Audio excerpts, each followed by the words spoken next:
नमस्कार, मैं हूं डॉक्टर सुजाता चौहान और आज का हमारा टॉपिक है एबनॉर्मल साइकोलॉजी का चिंता विकृतियाँ।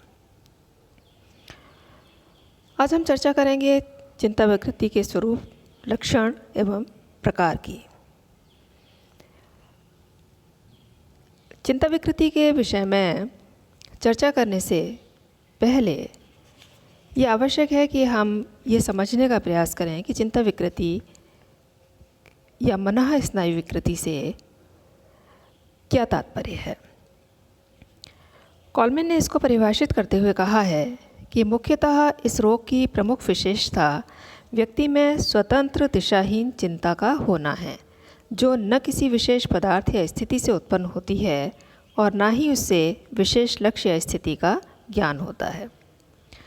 कॉलमैन की परिभाषा को अगर हम विश्लेषित करें तो इन्होंने दो बातों पर मुख्य रूप से बल दिया है। उन्होंने कहा है कि इस रोग की जो प्रमुख विशेषता है वो क्या है, दिशाहीन चिंता का होना है।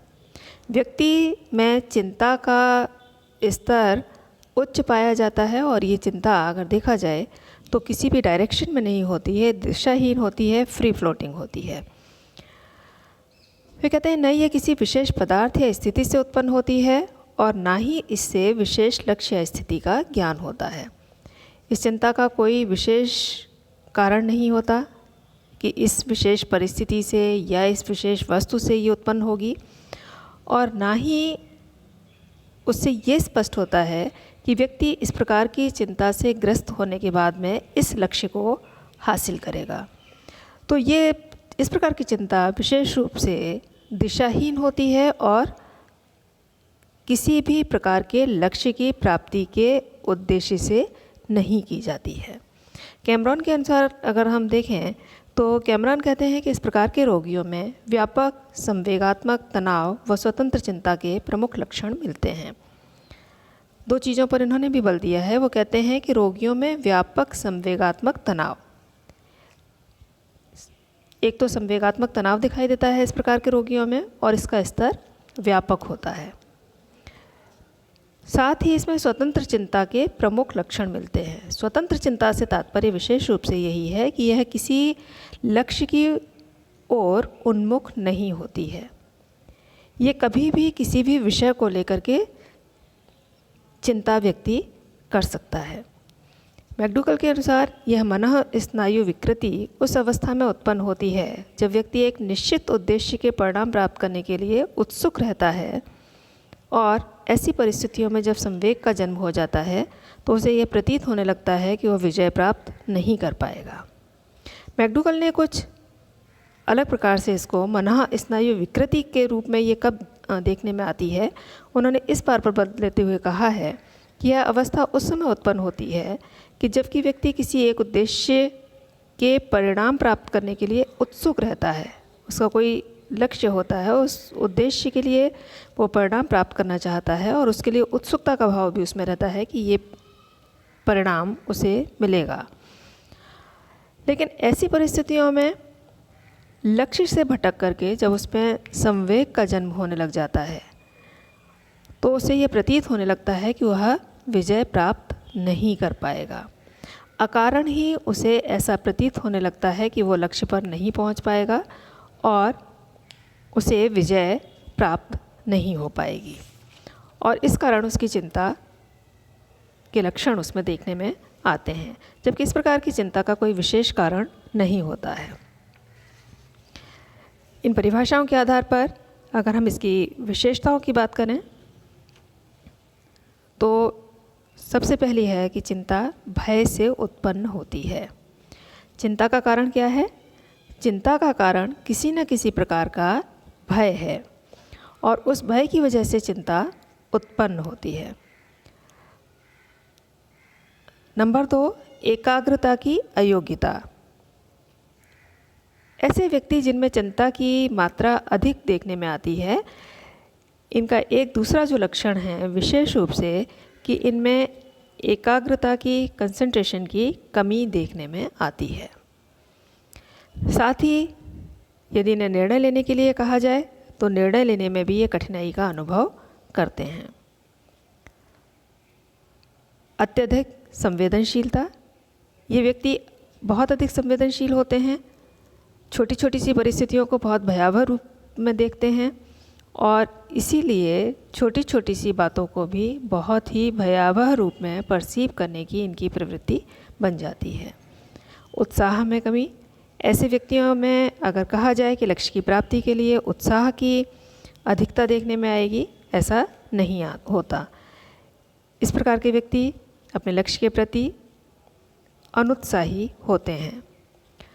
नेक्स्ट, निद्रा विक्षोभ, इस प्रकार के व्यक्तियों में नींद संबंधी समस्याएं भी देखने में आती हैं और वे अक्सर ऐसी शिकायत करते हुए पाए जा सकते हैं कि उन्हें नींद सामान्य तौर पर नहीं आ रही है।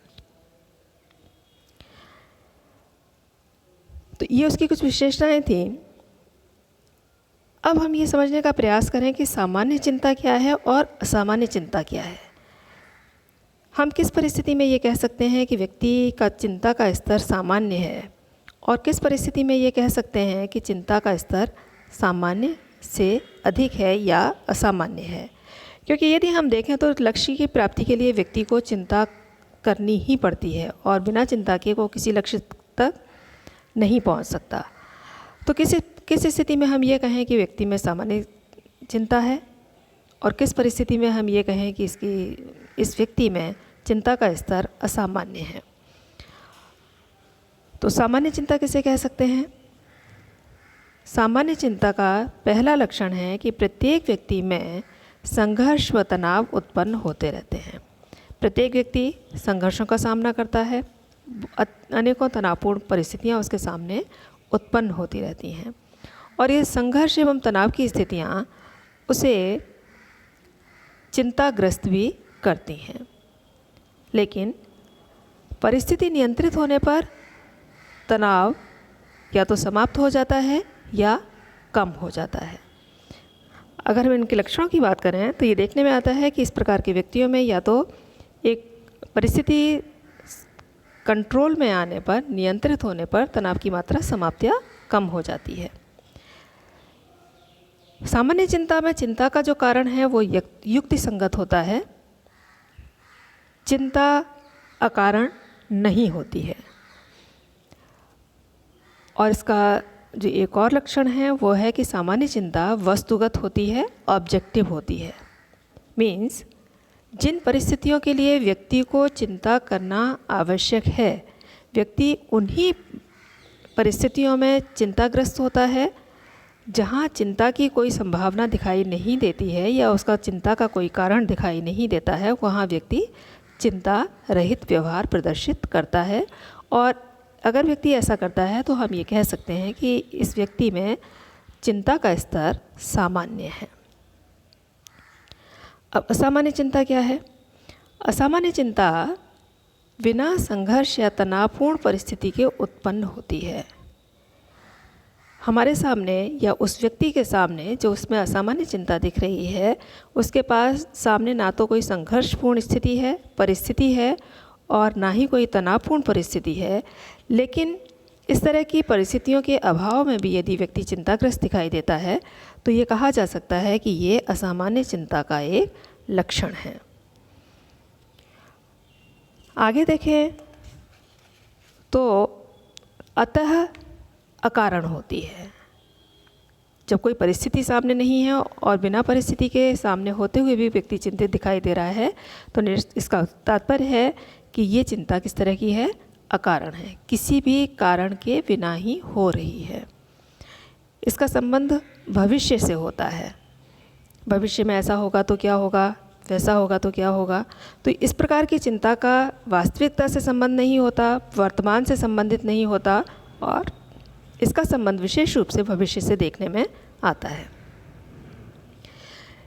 भविष्य के को लेकर के या भविष्य की जिस परिस्थिति को लेकर के व्यक्ति चिंतित हो रहा होता है उसके संबंध में व्यक्ति को कोई ज्ञान नहीं होता।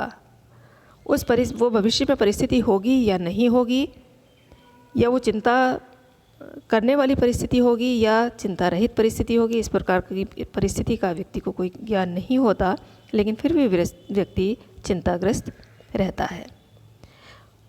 चिंता का कारण पता नहीं होता, व्यक्ति को खुद पता नहीं होता कि उसकी चिंता का कारण क्या है, क्योंकि वो परिस्थिति तो भविष्य से संबंधित है और भविष्य अभी पूरी तरह से अज्ञात है।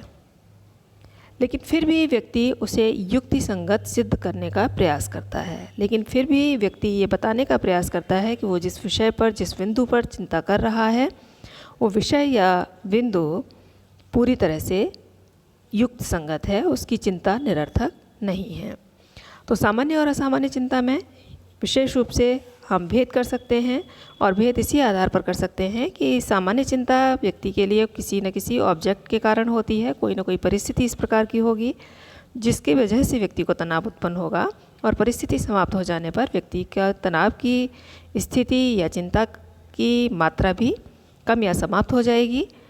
लेकिन असामान्य चिंता में व्यक्ति किसी तनावपूर्ण परिस्थिति के बिना ही चिंता करता है और उसकी चिंता उद्देश्यहीन दिखाई देती है। नेक्स्ट पॉइंट है चिंता मनः स्नायु विकृति के लक्षण क्या हैं। चिंता मनः स्नायु विकृति के लक्षणों की बात अगर हम करें तो चिंता की मात्रा पर्याप्त हल्की व दीर्घकालीन होती है। चिंता की मात्रा हल्की होती है, माइल्ड होती है, लेकिन ये चिंता की मात्रा लंबे समय तक बनी रहती है, लगातार बनी रहती है, और ऐसी परिस्थिति में हम ये कह सकते हैं कि व्यक्ति चिंता मनः स्नायु विकृति के लक्षणों से ग्रस्त है। दीर्घकालीन चिंता रोगी में निरंतर एवं स्थायी रूप से बनी रहती है, निरंतर बनी रहती है और स्थायी रूप से बनी रहती है। ऐसा नहीं है कि आज दिखाई दे रही है और उसके बाद में कुछ समय के बाद में फिर से दिखाई देने लगी, ये लगातार बनी रहने वाली स्थिति है। कारणों के ज्ञान का अभाव होता है। चिंता का कारण क्या है अगर व्यक्ति से पूछा जाए तो कारणों का अभाव देखने में आता है। स्वतंत्र एवं दिशाहीन चिंता है, फ्री फ्लोटिंग एंजाइटी जिसे कह सकते हैं। तो ये वो है स्थिति जिसमें कि किसी भी कारण को लेकर के व्यक्ति चिंतित हो सकता है। वह पूर्णतः स्वतंत्र है कारण बताने के लिए और चिंता के लिए किसी भी विषय या वस्तु को रिस्पॉन्सिबल ठहराने के लिए। साथ ही मूर्त स्थूल वस्तु से संबंधित चिंता जैसे आंतरिक अशांति, स्वास्थ्यहीनता, प्रियजन की मृत्यु, इन सभी कारणों से वो थोड़ी सी भिन्न होती है, क्योंकि ये जो परिस्थितियां हैं, ये परिस्थितियां व्यक्ति में वास्तव में चिंता का कारण होती हैं।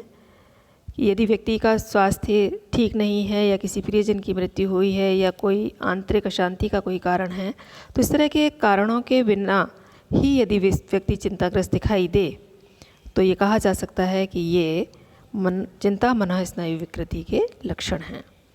इससे कुछ शारीरिक लक्षण भी देखने में आते हैं। शारीरिक लक्षणों की अगर हम बात करें तो पहला है सामान्य लक्षण कुछ देखने में आते हैं, वो है शारीरिक वजन का घट जाना आदि। क्योंकि ये व्यक्ति लगातार चिंताग्रस्त रहते हैं, इसलिए इनका शरीर का वजन जो है वो घटने लग जाता है। हृदय धमनियों में, दिल की धड़कन में वृद्धि, मूर्छा, सिर में भारीपन, इस तरह की शिकायतें लगातार करते हैं। इनको ऐसा लगता है कि दिल की धड़कन तेज़ हो रही है। इन्हें ऐसा महसूस होता है कि इन्हें मूर्छा आ जाएगी, अभी ये बेहोश हो जाएंगे, और सिर में भारीपन की शिकायतें लगातार करते हैं। अगर हम इनके स्वास्थ्य की बात करें तो ये लगातार इस प्रकार की शिकायत भी करते हुए देखे जा सकते हैं कि हवा की कमी है या घुटन का अनुभव हो रहा है, सफोकेटिंग फील करते हैं ये। त्वचीय लक्षणों की बात करें तो इन्हें इस तरह के व्यक्तियों को पसीना अधिक आता है, हथेलियाँ इनकी पसीने से भीगी हुई रहती हैं, और इस तरह के लक्षणों को अगर देखा जाए तो इन्हें हम कह सकते हैं कि ये शारीरिक लक्षण हैं।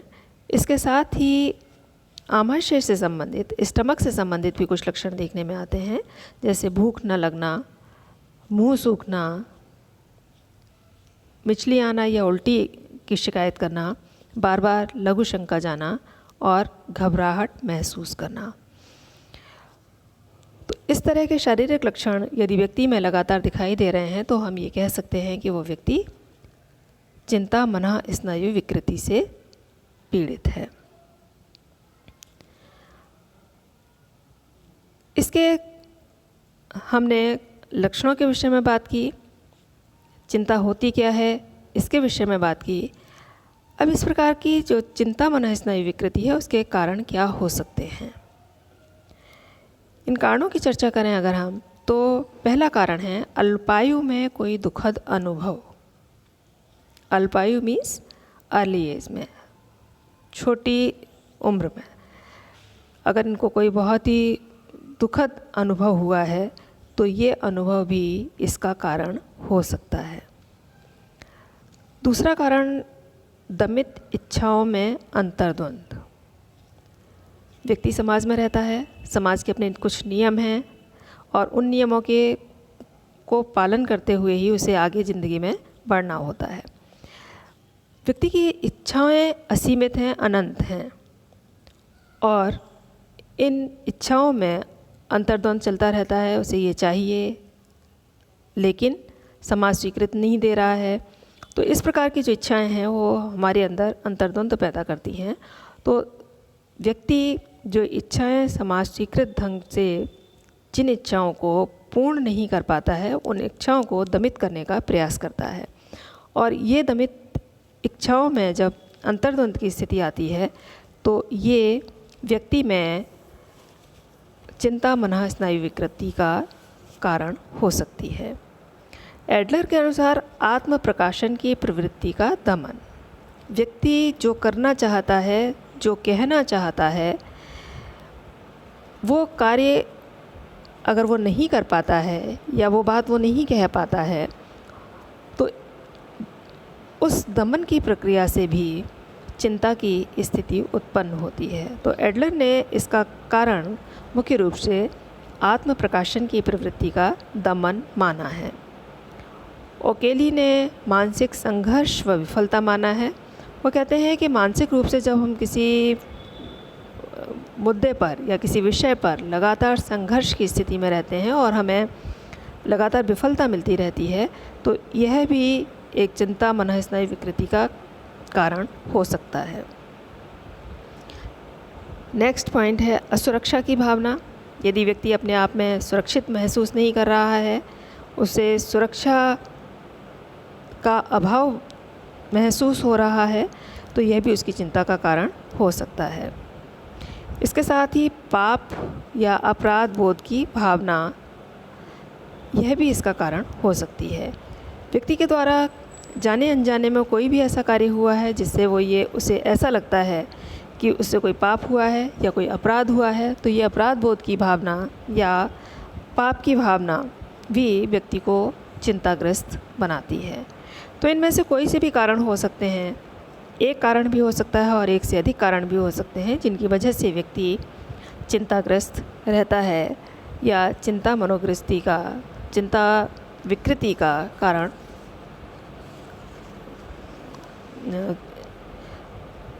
उसमें चिंता की मात्रा उत्पन्न हो सकती है। क्या इसका उपचार संभव है? यदि हम उपचार की बात करें तो यहाँ उपचार के दो तरीकों पर विशेष रूप से बल दिया गया है। पहला तरीका है समूह चिकित्सा और दूसरा तरीका है मनोविश्लेषण। समूह चिकित्सा जहाँ समूह में व्यक्तियों को एक साथ इस प्रकार की अंतर्दृष्टि उत्पन्न करने की सलाह देती है कि व्यक्तियों में अंतर्दृष्टि इस तरह की उत्पन्न की जाए जिससे कि वो चिंता का सामना कर सकें। तो पहली विधि ग्रुप थेरेपी की या समूह चिकित्सा की है।